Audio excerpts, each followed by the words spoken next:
You're an atheist? I am definitely an atheist, yes. Now, why are you an atheist? Why am I an atheist? Because there is no God. Atheism assumes that you can disprove the existence of a God. Agnostic is a more correct term, but I'm an atheist. Are you an atheist? Yeah. I am, yes. So you're not an atheist? No, I'm not. So you're leaning that way because of evolution? Yeah. You believe in evolution? Of course I do, yes. What Darwin showed in his work on evolution and natural selection is that we don't need to invoke any supernatural force or power to account for the development of life through time on Earth. The ongoing processes that are observable in today's world. Do you think it's a belief? I think it's just fact. There is too much evidence to ignore. When did you start to believe? When I started to think for myself. When did you start believing? When I took my first biology class. Fish? Why, yes, of course they are. How long did that take? A couple billions of years, millions. A couple of millions? How is that observable? It's not. We came out of the ground as a mammal, and one mammal created... Come out of the ground? Didn't we come out of the sea? Huh? Well, initially in the beginning, we came out of the ground and the sea after the great destruction of the... So did we have lungs or gills when we came out of the sea? You want to know something? Those that were in the sea, I guess, had gills, and those that were on land had lungs. But if we came out of the sea, we had gills in the sea. You want to know something? Who knows that we came out of the sea or we evolved from mammals? So you don't know? Huh? Of course I don't know. I'm accepting that they did their science correctly. Could you give me an example of Darwinian evolution, not adaptation or speciation, but a change of kinds? These are changes of kinds. They're still fish. They're distinctly different fish. We have thousands of examples. Can you give me one? I can give you thousands. Just one. For instance, I would say, look at Lenski's experiments with bacteria then. So what do the bacteria become? The bacteria are still bacteria, of course. So that's not Darwinian evolution. That's not a change of kinds, is it? It is a change. It is a change in the genetic makeup of the bacteria, which is still bacteria. So what do the bacteria become? A new kind of bacterium. So it's still bacteria. There's no change of kinds. When you say change of kinds, you mean the evolution of one species from another or to another?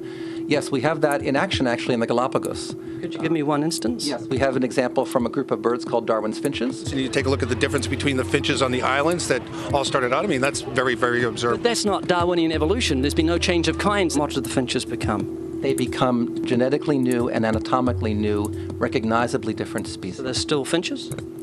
Well, of course, they're still finches, yes. So there's no change of kind. The three finches that turn into different types of birds. They're still finches. Well, for example, Darwin and his study on evolution of the birds on the island that he went on to there. Their beaks changed? Their beaks. They're still birds. There's no change of kinds. That's within the kind. Evolution on the beaks. So that's called adaptation. It's not Darwinian evolution. There's no change of kinds. There's no different animal involved. Can you think of any observable evidence for Darwinian evolution where there's a change of kind?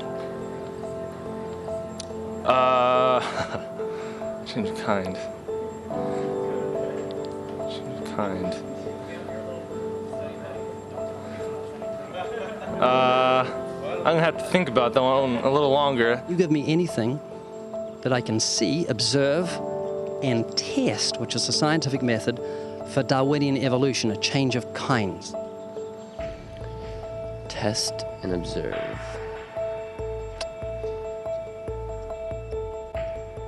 Could you give me observable evidence, which is the scientific method for Darwinian evolution, a change of kinds?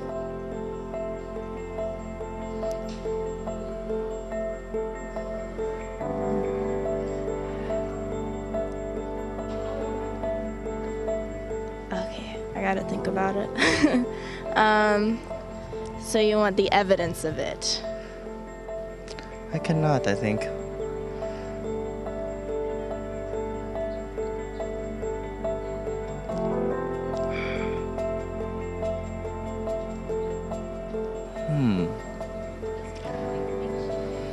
It's a hard question, actually.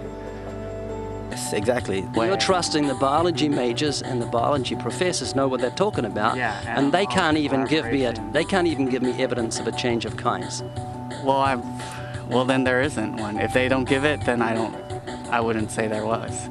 I just go on what I've seen and what I've learned from class. So you believe? Yeah. You know what that's called? What? Blind faith. Blind faith. Atheists. Absolutely. Can you name a few? Famous atheists. Apparently not. Oh, start with Isaac Newton. Isaac Newton said, "The most beautiful system of the sun, planets and comets could only proceed from the counsel and dominion of an intelligent and powerful being." It's often include examples of famous atheists in an attempt to win converts. But more often than not, the famous personalities cited are not actually atheists. This is a popular atheist poster on which are Ernest Hemingway, Abraham Lincoln, Carl Sagan, Mark Twain, Thomas Jefferson, Benjamin Franklin, Albert Einstein, and Charles Darwin, along with the words, "Atheism, good enough for these idiots." Clearly, atheism is for intellectuals. But one moment, Abraham Lincoln wasn't an atheist. He said, "I know that the Lord is always on the side of the right, but it's my constant anxiety and prayer that I and this nation should be on the Lord's side." Neither was Carl Sagan. He clearly stated, "I am an agnostic." Mark Twain hated religion, but he certainly wasn't an atheist, saying, "None of us can be as great as God, but any of us can be as good." Benjamin Franklin said, "God governs in the affairs of men." Albert Einstein rejected the Bible as the Word of God and said that the Creator was unknowable and that God, being personal, was childlike. He lamented, "In view of such harmony in the cosmos, which I, with my limited human understanding, am able to recognize, there are yet people who say there is no God. Well, what really makes me angry is that they quote me to support such views." He categorically said, "I am not an atheist." And when referring to those who deny the Creator, he used the term fanatical atheists. Charles Darwin said, "I have never been an atheist."